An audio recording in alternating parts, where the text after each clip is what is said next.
After the U.S. military operations in Venezuela that resulted in the capture of President Nicolás Maduro and his wife on January 3rd, many thought the Trump administration's campaign of lethal strikes against suspected narco-traffickers in the Caribbean and Eastern Pacific Ocean would wind down. But in the months following Maduro's capture, the strikes have only intensified. Since the last installment of this Murder on the High Seas podcast series, in December, there have been 36 reported strikes and 96 new fatalities, bringing the total to 57 strikes, 107 reported dead, 3 known survivors, and 12 missing who are now presumed dead. Just in the last 2 days, there have been 2 strikes killing a reported total of an additional 5 people. Today, we're talking about what's going on with this continued lethal campaign, as well as the military operations in Venezuela last January. We're going to break down the new legal developments in the landscape, talk about the prospects for accountability, and also what this all means in the context of a larger series of U.S. military operations that have violated both domestic and international law.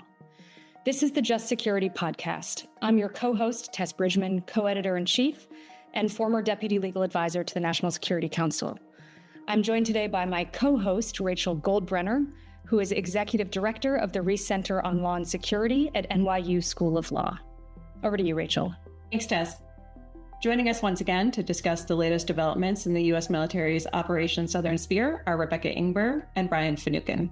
Rebecca is a professor at the Cardozo Law School. From 2021 to 2023, she was a counselor on international law in the Office of Legal Advisor at the U.S. State Department, where she previously served as an attorney advisor. She's written extensively on matters of presidential powers, international law, and national security. Brian Finucane is senior advisor for the U.S. program at the International Crisis Group. Before that, he served for over a decade as an attorney advisor in the Office of the Legal Advisor at the State Department, where he advised the U.S. government on legal and policy issues regarding war powers and military force. Rebecca, Brian, and Tess are all senior fellows at the Reiss Center on Law and Security. And so with those introductions, let's just dive right in. Brian, on the boat strikes, it seems like there was a slight lull for a little while, and then the tempo picked back up. Can you tell us about what's the current state of play, whether anything significant has changed, and how much do we know about what's been happening? Right.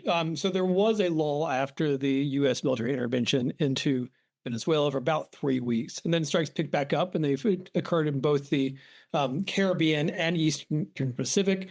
As Tess noted at the outset, they seem to have been uptick in the recent weeks. Under the direction of Donovan at U.S. Southern Command. These are now being posted on an almost daily basis by Southcom onto Twitter.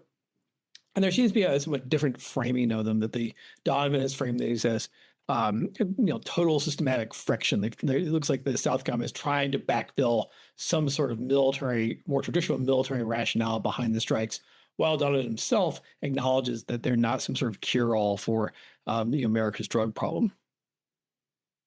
And Beck, since we last met, of course, the U.S. launched an operation on January 3rd that resulted in the capture of President Nicolás Maduro and his wife. We'll get into the legal arguments surrounding those actions later, but just to start us off, can you give us a rundown on that Operation Absolute Resolve and what's happened in the aftermath? Sure. So I think we've discussed on prior episodes that in parallel to the boat strikes, the U.S. had been building up its military presence in the Southern Caribbean, pressuring Maduro, hinting at, and then I think fully threatening regime change. And as we know, all of this is happening while the administration is blowing up boats in the Caribbean and later the Pacific as well, and simultaneously rounding up people within the United States under a theory that Maduro had directed drug cartels to invade the United States through drug trafficking. So fast forward to January 3rd of this year, and early in the morning, the U.S. government conducted a large-scale strike across Caracas, the capital of Venezuela, captured Maduro and his wife and flew them out of the country. And as part of that operation, U.S. strikes hit targets in the capital and the surrounding areas while soldiers raided the military complex where Maduro and his wife were residing. U.S. military and law enforcement then seized the couple. They flew them out of Venezuela, and a naval vessel then took them to New York, where they are both now detained and awaiting their next hearing in June. And I'll just say as background, Maduro had previously been indicted in the SDNY, the Southern District of New York, on a range of drug trafficking charges.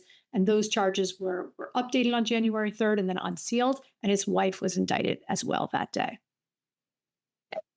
Thanks. The boat strikes campaign and the pressure against the Venezuelan regime, which you've both discussed, initially seemed to really interrelate. But following the capture of Maduro in Venezuela, they have really seemed to diverge in both their rationale and objectives. So with Maduro and his wife in a federal court in Manhattan facing criminal charges, and on the other hand, the boat strikes continuing and even intensifying, how do you see that trajectory and what's the current aim now of the continuing U.S. military campaign? Brian, maybe you can take this. Yeah, I think it's important to note that for the boat strikes, there are always a convergence of interests that were driving them. So saber rattling towards Maduro was an interest on the part of the Secretary of State who was driving U.S. Venezuela policy, but that was not the sole interest at play. There were others who wanted to do war on terror and the narcos more generally, and doing strikes at sea was something of a consolation prize, given the potential consequences of actually doing drone strikes, say in Mexico against drug traffickers. And I think that remains true to some degree. But again, I think there's also an element of this becoming routinized and the strikes taking on their own sort of inertia here and proceeding on autopilot to a certain degree. As I said at the outset, it does seem like Southcom is trying to backfill a sort of more traditional military rationale behind them. How long these persist, I don't think we know, but the administration has continued to threaten strikes on land, and we've seen, sort of ominous signs going on in Mexico. And at some point, they could redirect their focus from the maritime strikes to strikes elsewhere on land in the hemisphere. Yeah, thanks, Brian. I think that's right. That once these strikes started as part of a named campaign with orders from the president on down, they do take on a life of their own, as it were. And I think the question of objectives and whether there is an exit strategy or how long these go on is one that folks ought to be asking. I think this would be in the headlines most days if it weren't for everything else going on in the world, which we'll touch on before we close out today. But to kind of keep the focus on these strikes, precisely because they haven't gotten the attention they should be getting. This is our fifth installment of Murder on the High Seas, and it's time to talk about crimes against humanity, unfortunately. So, Beck, maybe I can turn to you for this. Back in December, our friend and former colleague, Charlie Trumbull, published a great analysis on this issue. And we'd been talking about this question for a while as well, which is at what point do we see enough of these murders against a civilian population where they can be considered widespread or systematic attacks on a civilian population such that they would constitute crimes against humanity.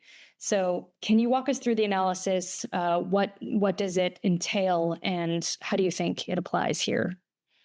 Yeah, sure. I'm happy to do that. And perhaps it's a good sort of time for a brief reminder on what we've discussed previously, because it's relevant here, right? What these killings actually are as a legal matter and what they're not, as both matters of domestic and international law. So each of these strikes, these are targeted killings of individuals suspected of crimes entirely outside of an armed conflict. These are best characterized under international law as extrajudicial killings. And as a matter of domestic law, they're murder. And so I want to just take a moment and clarify, these are not war crimes. You'll see we've seen a lot of just sort of lay mention in the press of war crimes with relation to these acts. I think people sometimes throw around those words casually, but those are legal terms of art. And war crimes are violations of the law of armed conflict, which only applies in cases of armed conflict. So this is not an armed conflict. We've talked about that extensively on this in prior episodes.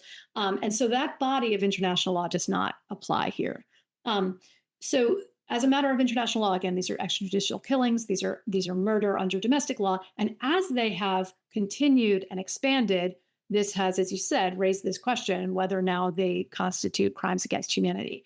And so Charlie Trumbull has that great piece where he finds that the strikes likely do qualify. And as he explains there, certain crimes, such as murder, torture, enforced disappearances can constitute crimes against humanity when they are committed as part of a widespread or systematic attack directed against the civilian population. And so let's just go through each of those elements, right? We could start with murder.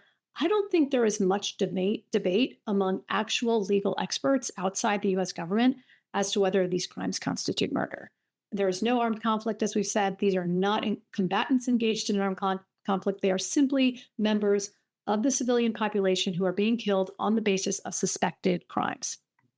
And so the next question is whether these murders are widespread or systematic. And this is an either or question. They do not need to be widespread and systematic. It's one or the other. So widespread means large scale. It's talking about the number of victims. They've killed almost 200 people thus far, and the administration seems intent on continuing. It's widened their reach. So it is quite possible that these would constitute widespread murders, but I don't know that we even need to draw that line because I think it's so clear on the systematic front. So the question there for whether these are systematic murders is whether these are random, isolated events or acts of violence, right? Or is this part of a systematic campaign? And on this, there's absolutely no question. The administration has been fully transparent about what it is doing and its intent to keep doing so. There's no accident here. Whether the intent is to target the people themselves or the boats in full knowledge that they are full of people with no plan to capture the people, this is a systematic campaign of violence, specifically murder, undertaken as part of a state policy. And they've left a clear public and I'm sure, internal paper trail on this. Even just Twitter alone, right? They videotaped it. Yeah. So we haven't seen, right, the OLC memo. We know there is one. We know members of Congress have seen it purporting to bless the strikes. That's DOJ's Office of Legal Counsel.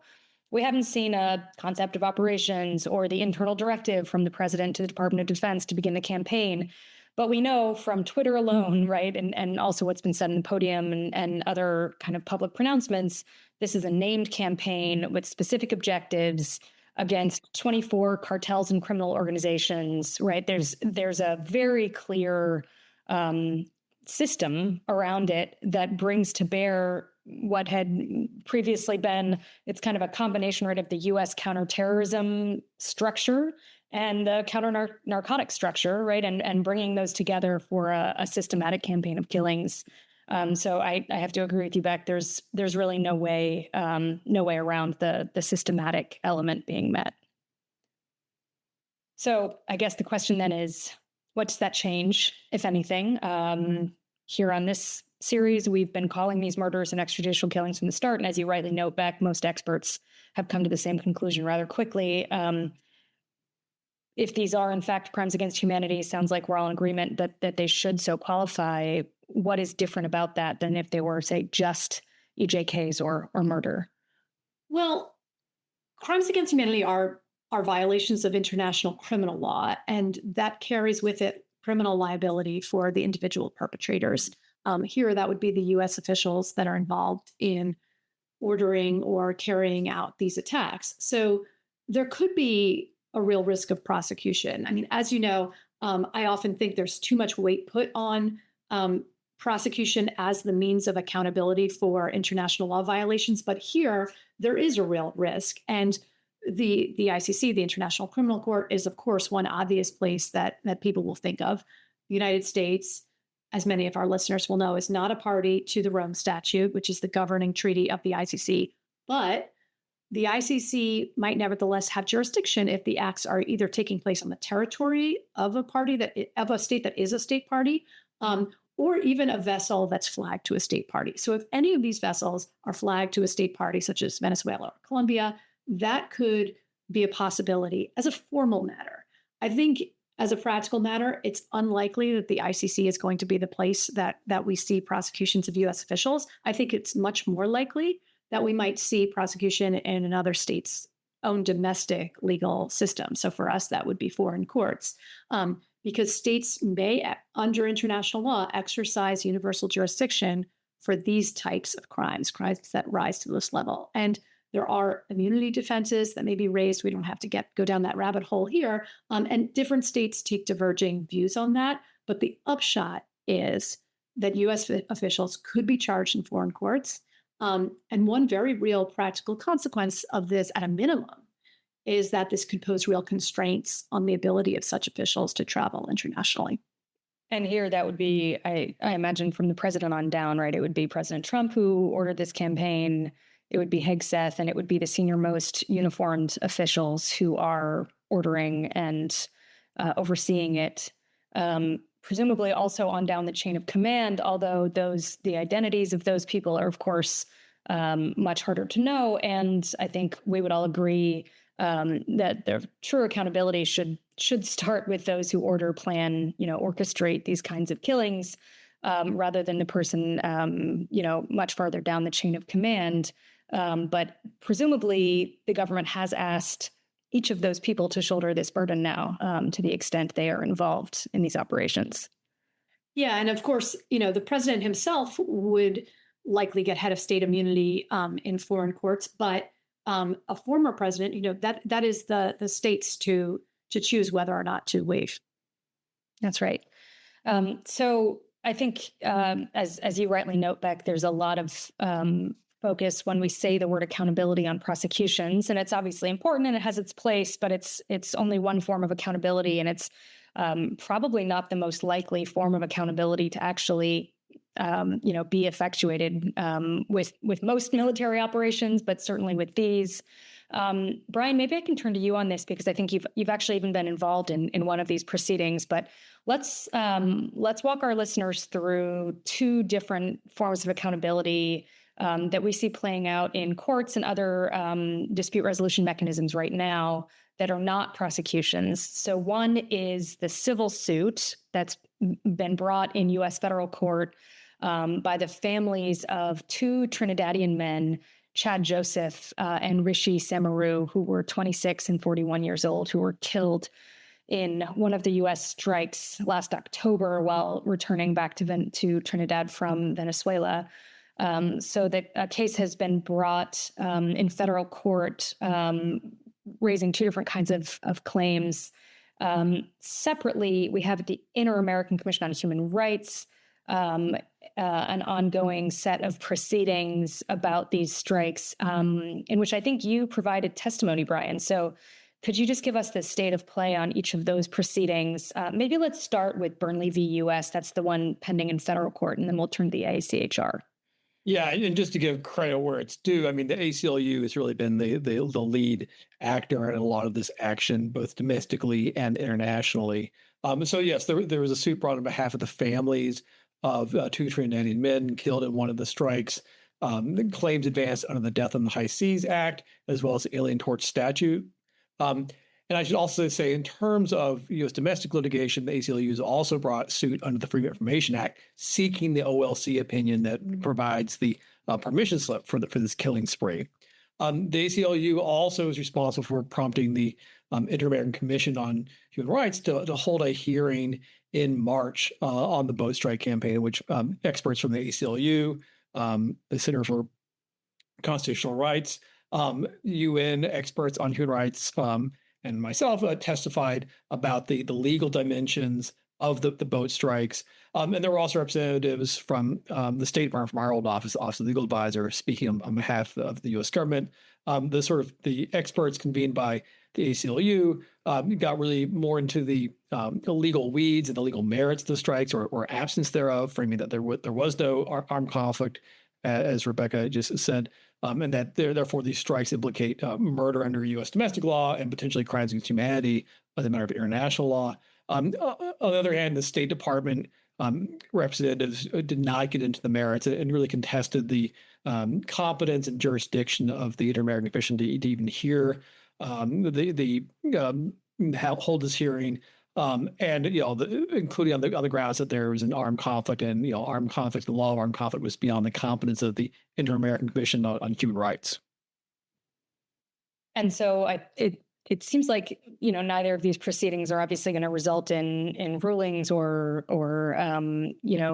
be resolved in the next couple of weeks, let alone months, most likely, right? But what do we think could be on the horizon for each of these? I think I would recommend to folks Ed Swain's great piece in Just Security on the Burnley v. U.S. piece, kind of noting all the threshold jurisdictional issues that are going to be raised here. It's obviously going to be interesting if they do get to the merits, because they're raising all of the issues that we've been talking about this whole time on this podcast. But in terms of whether they even get to that stage, there are going to be immunity claims and other, justiciability doctrines that are at play on the front end. Where do you see the IACHR proceeding playing out, and kind of what do they have the authority to do in that setting, to the extent they do side with the folks who brought the complaint? Well, I just want to take a step back and think about this more generally, because I think that right now that the phase we're in the administration is that I think the value added by these proceedings, both in domestic court and before international tribunals, is to maintain the political and popular salience of these of the killings, where you keep it in the public eye and not let these strikes become background noise. Okay, and that's beyond whatever ultimate outcome comes from the Inter-American Commission or from the suit in district court in Massachusetts. It's keeping this in the public eye, and I think that is really what's necessary to get what I view as the most politically relevant actor engaged here, and that is Congress. That is, in my mind, going to be the focus for accountability. Congress, both to engage in aggressive oversight, to unearth the facts, draw it out into the sunlight, and then actually for Congress to impose accountability. I view accountability is not just something that's located within a courtroom or an Inter-American Commission hearing room, but it's something that Congress can mete out, including by imposing consequences for personnel involved in the boat strikes. And just taking us a step back, I think I completely agree with you there, Brian. One of the things that's interesting about the IACHR proceedings is you actually have two members of Congress, two U.S.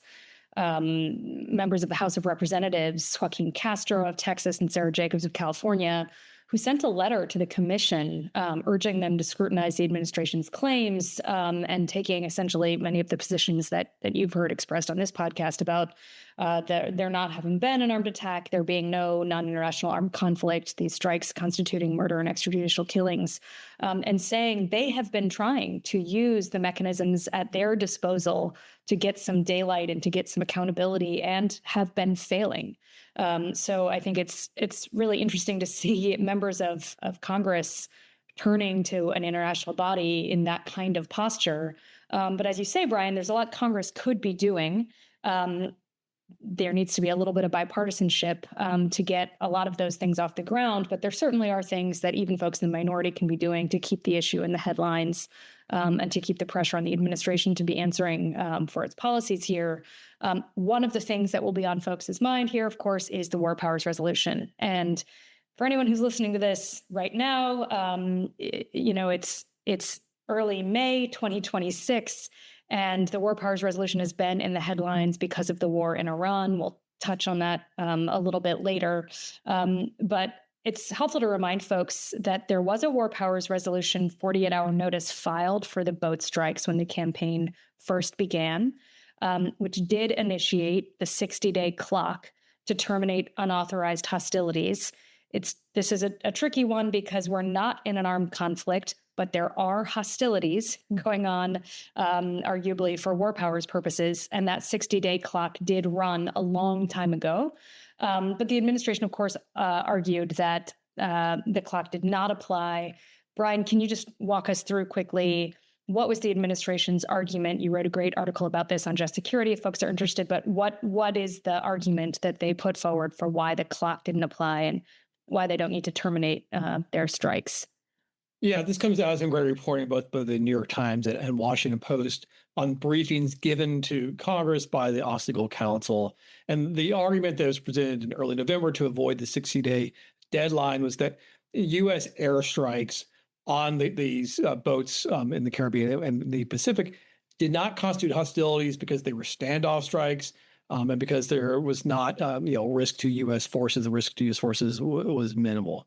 As I wrote about last fall, this argument does not withstand any sort of legal scrutiny, as inconsistent with Congress's understanding when it enacted the War Powers Resolution as reflected in the legislative history, and also inconsistent with sort of the general context, which was of the 1973 resolution, which was that Congress at the time was very actively trying to shut down airstrikes, unauthorized airstrikes by the Nixon administration. And so, the notion that hostilities does not include airstrikes just really doesn't, withstand any sort of scrutiny or pass the straight face test. But that was the argument that the administration advanced to Congress, and the argument the administration has relied upon to continue this maritime killing spree up to just yesterday.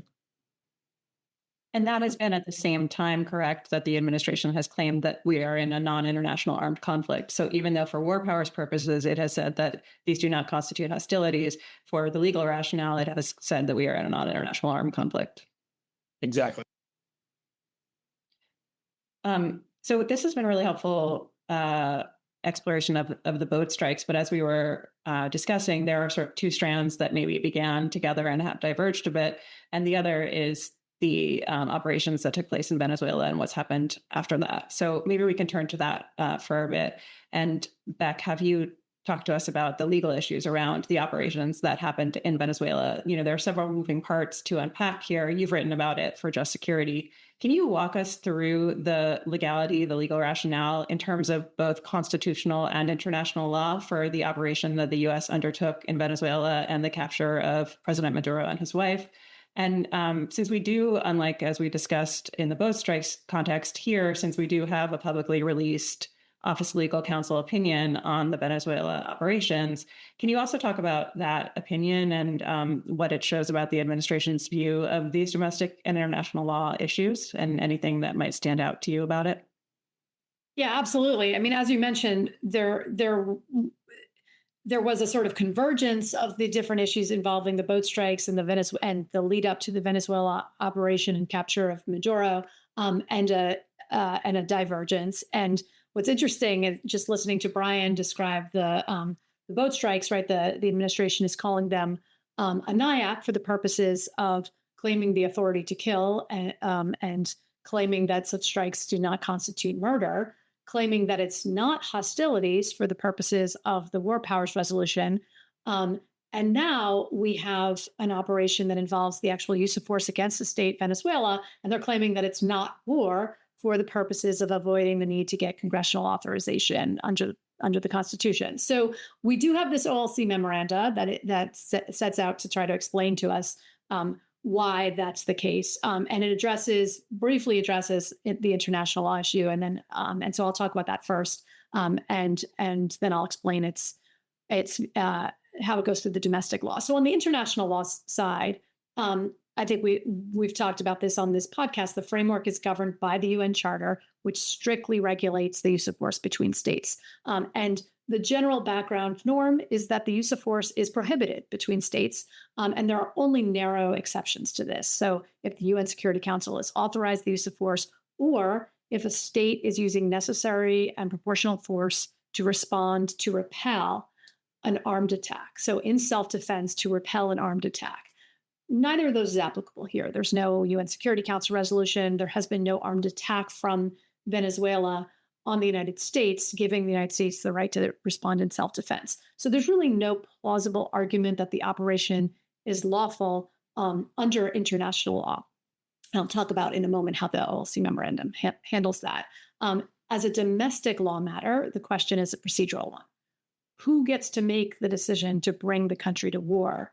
Is it the president or Congress? And the Constitution assigns that role to Congress. But US presidents have long claimed some independent authority to use force. And the question is, when does that cut into Congress's authority? Under the sort of framers' conception, it was the president can respond to repel an attack on the country, sort of in this most immediate sense. Congress has said in the War Powers Resolution that the president can use force unilaterally to respond to a national emergency caused by an attack on the country, pretty similar to that repel attacks concept. But executive branch lawyers have come up with a theory that the president can use force as long as it's not war in the constitutional sense. And so the way that plays out inside the executive is usually through the Office of Legal Counsel in the Department of Justice, which is OLC. It's typically asked to weigh in on presidential uses of force, in particular, the domestic legal questions that are involved. And what's interesting here is that this administration has released almost no legal justifications for its use of force across a range of circumstances, including in the boat strikes, as we've just said. It has also released no legal justification for its use of force as a matter of domestic law for the war in Iran.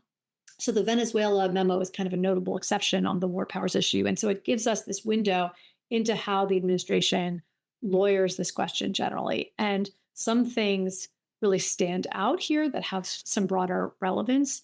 The first is the memo's total dismissal of international law, and in particular, the UN Charter as a constraint on the president, at least in this context. It's possible to read the opinion as constrained to actions that the administration is calling law enforcement operations.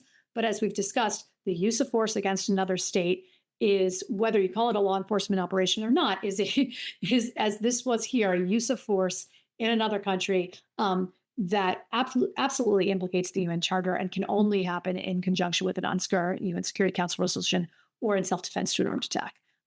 So the memo sort of puts that to the side and focuses almost exclusively, or at least says that it will focus almost exclusively on the domestic legal questions. So the memo also addresses the constitutional questions at issue here, and that's the real focus of the memo. And to do so, it cherry picks, I would say, from various legal arguments from administrations past to determine that this is not a war in the constitutional sense. So as an example of this, in the past, there have been memoranda that say, well, there is some short bombardment in this case, but no boots on the ground. Or there might be, well, there might be some small scale boots on the ground, but there's no preparatory bombardment. And in either case, we're going to make an argument that that's not war in the constitutional sense. And here the memo says, oh, well, we've got boots on the ground being okay there. We've got bombardment being okay here. We're going to put them together and say that even together now, that's acceptable as a matter of the president's unilateral constitutional authority.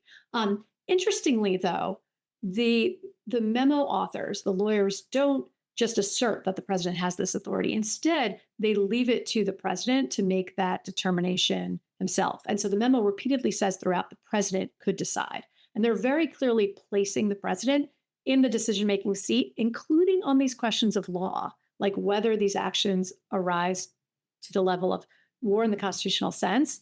And those are questions that past OLCs have typically taken on.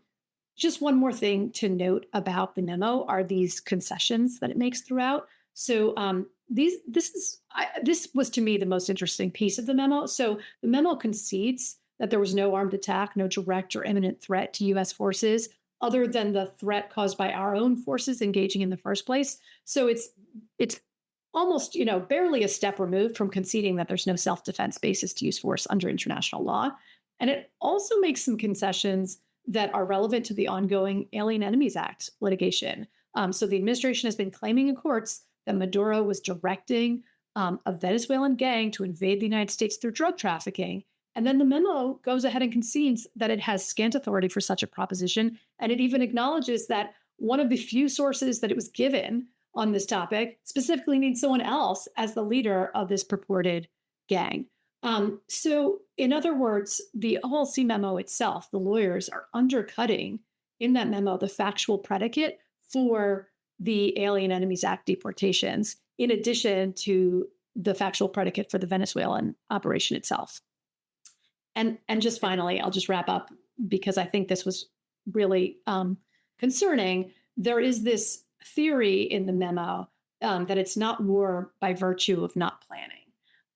And so OLC's traditional test for whether the president can unilaterally act asks, among other things, does this operation risk escalating into a war? Even if it's not a war right now, is there a risk of escalation? And prior memos weighed the risk of escalation very seriously, and they considered as favorable evidence of advanced planning to lower or prevent a risk of escalation. And here the memo takes a totally different approach. I would say an opposite approach. So as the lawyers explain it, well, we were told that there's no contingency plan for any instability that the operation might cause, or for what the United States might do in the event of major casualties, right? And because there's no contingency plan, we're going to treat that as absence of evidence that there's a risk of escalation to war. So the incentive structure this creates is pretty obvious and it's alarming. Don't make contingency plans or don't tell the lawyers about them, or your plan will acknowledge the risk of war. And in so doing, we can just avoid any concern about escalation as long as we're not told that we're preparing for it.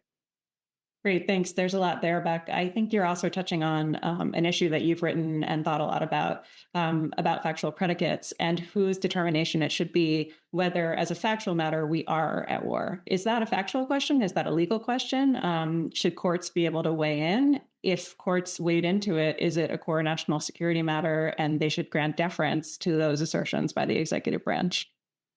Yeah, it's such a great question. And in my view, it's actually the heart of the Alien Enemies Act litigation, although I don't know that the ultimate decision will turn on it. But in those cases, the president has rounded up and deported people and actually shipped them off to foreign gulags in nations that they're not necessarily nationals of, in places where we know they will be abused, under a theory that we've been invaded by drug cartels sent by Maduro that only he can decide, and that his own administration's evidence sort of points to the contrary. So this is a question at the heart of the boat strikes theory. In the Maduro context, in that operation, the question is, can the president just say that we're not at war? But in these other contexts, the question is, can the president just claim we're in a war, perhaps with some secret list of purported groups, based on his own theory that drug trafficking equals invasion or attack, and then kill people suspected of drug trafficking on that basis? And I think a similar issue is also at the heart of his threats to send U.S. troops to suppress protests in U.S. cities. In that case, might turn on a finding of insurrection or rebellion. And in that case as well, the question will be, is that the president's own determination? Or, and if it's the president's determination to make, is it then reviewable? Can courts address it at all? And so for me, this is a totally intertwined question of law and fact. And given how much power presidents have claimed in times of war or some warlike state, and how much of this both the courts and Congress have actually ceded to him over the time, I think that give the president's power to turn on this power at will, to just say 2 + 2 = 5, that seems to me to make that power limitless. And if you add to that the fact that the guardrails inside the executive branch are being raised to the ground, or when they do speak up, they're not being listened to, that level of unchecked and uncheckable power in the hands of one man alone would seem to me to be the definition of tyranny. Brian, I would just ask if you have anything to add here. And in particular, also, we began with the operation against Maduro, and there is, of course, now this case proceeding in federal court. So if you have anything to add in general, but also anything of interest that stands out about that case. Yeah, I mean, the prerogative being asserted here by the administration is that the U.S. president has a license to kill people based on his own say-so, his own determinations of the law and the facts. And the question is whether the American public and the U.S. Congress are comfortable with that as that asserted license to kill. I also like one of my favorite details of the OLC opinion is it confuses the Lebanese group Hezbollah with the Iraqi paramilitary group Kataib Hezbollah. Now, in terms of the litigation, the prosecution of Nicolás Maduro and his wife in the Southern District, this is taking a page from the Noriega playbook, where in 1989, the U.S. Invaded Panama, seized the Panamanian dictator, and whisked him off to the United States to face prosecution on drug charges. The Trump administration is doing something very similar with Maduro and his wife. They're facing narco-terrorism charges, drug charges, weapons charges related to alleged possession of machine guns, which would not be surprising given that he was the leader of Venezuela. There are a number of interesting issues, international and domestic law issues, that are likely to be played out in this litigation, including assertions of head of state immunity. At his initial appearance for the court, Maduro asserted that he is entitled to POW status. Some of these were previously addressed in the Noriega prosecution, but it'll be fascinating to see how these are dealt with in the courts here. I can't opine on the strength of the evidence, but the government's going to have to prove its case. Yeah, we'll definitely be watching that and bring it back into another installment of this series as we see developments there. And before we close out, we promised we'd talk a little bit about the elephant in the room, which is that this is, we've been talking about two unlawful uses of the military here in the Western Hemisphere, which have both been overshadowed in the news by an even larger, in terms of its scope, war that the United States is waging against Iran, which began in February, which was also notified to Congress under the War Powers Resolution. It is unauthorized under domestic law. It's also unlawful under the UN Charter, violates the bedrock prohibition on the use of force except in self-defense or with Security Council authorization that Beck talked us through earlier with respect to the Venezuela invasion. And so we have on our hands a couple of different situations going on, right? We have in Iran what some of us have been calling a Tripoli illegal war. It violates the Constitution in the ways that have been, again, as Beck described with respect to the Venezuela invasion. It is up to Congress to decide when to use force abroad under our Constitution unless repelling a sudden attack. And even then, if you want to get into a full-fledged war, as happened in the aftermath of 9/11, for example, you go to Congress for authorization. Violating the UN Charter, this is true of both the Venezuela and the Iran operations.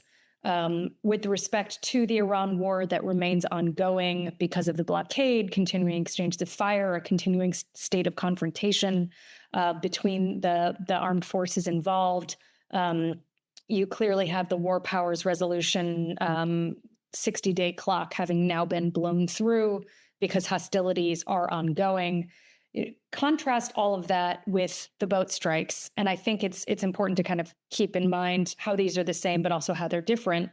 With the boat strikes, there's not an armed conflict, and so keeping all of this right, trying to bring all of this together in terms of where we are. We have the Tripoli illegal war that's ongoing in Iran. We have the doubly illegal invasion of Venezuela. And then we have, the doubly illegal, for different reasons, boat strikes campaign because they're violating the domestic laws, criminal laws on murder, and as a human rights law matter, are extrajudicial killings. They're also violating the 60-day clock of the War Powers Resolution.